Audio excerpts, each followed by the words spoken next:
Alright, we can do this. The next video up is the Socialist Alliance. Now, the socialism-capitalism argument is always a really touchy subject. It's like an argument between two bogans discussing which is better, Ford or Holden. You know they're never going to agree with each other, but you do know that one of them is likely going to be punched in the face. Okay, I'm just on their website. Yeah, their logo does seem a little bit too revolutionary. Now, I'm half expecting their candidates to be wearing military berets with a star on the top. Okay, they're not, but their two Victorian candidates do look like they've just finished going through puberty. I know what you're thinking. You can't talk, Adam, you look like you're 12. It's true, I've been cursed with youth. I'm actually 47. Now to find out how socialist these cute little kitties are. Okay, they have a subheading on their website titled Resistance, so I'm going to say very. They've got a donate tab, probably because they haven't received their pocket money yet. I'm currently looking over their policies. There is heaps. There are 46 policies, more than I've seen from any other party. There's way too many for me to read all of them, but I have read through some of them to get a better idea of these guys. They've got a charter for women's rights, charter for Aboriginal and Torres Strait Islander rights, charter of worker and trade union rights. They want equality for the LGBT community. They're very against this ban the burqa bullshit. Their environment charter looks great. But what these guys are biggest on is international affairs. They probably have over a dozen different policies on foreign aid and foreign intervention. Basically, these guys are about worldwide justice. But as this is a state election, I would like to hear what they're going to do more locally. But saying that, one of the national issues they're most passionate about is the distribution of wealth. In fact, they've got a video on their webpage.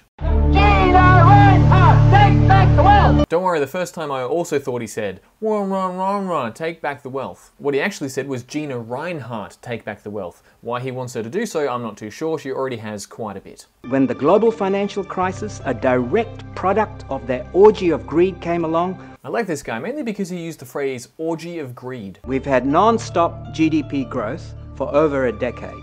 And in that decade, the profits of the mining companies in Australia have grown by more than 400%. And yet in this very same period, the proportion that these mining companies pay the public in tax and royalties has gone right down from 40% to just 13.9%. But while the rich have got fabulously richer, nearly 3 million Australians are living below the poverty line. And the recent cuts to the sole parent's pension have bumped thousands more women into poverty. I agree with most things he's saying. It's a very serious problem in the Western world. But let's have a look at some of their other videos. It's disappointing today to read that Greens leader Andrew Wilkie has come out supporting the invasion of Afghanistan and saying that this was a just... Can you hear a word he's saying? Now there's a reason I filmed this inside. There's no bloody wind. Well, this is actually against Greens policy. It's against the demands of the anti-war movement.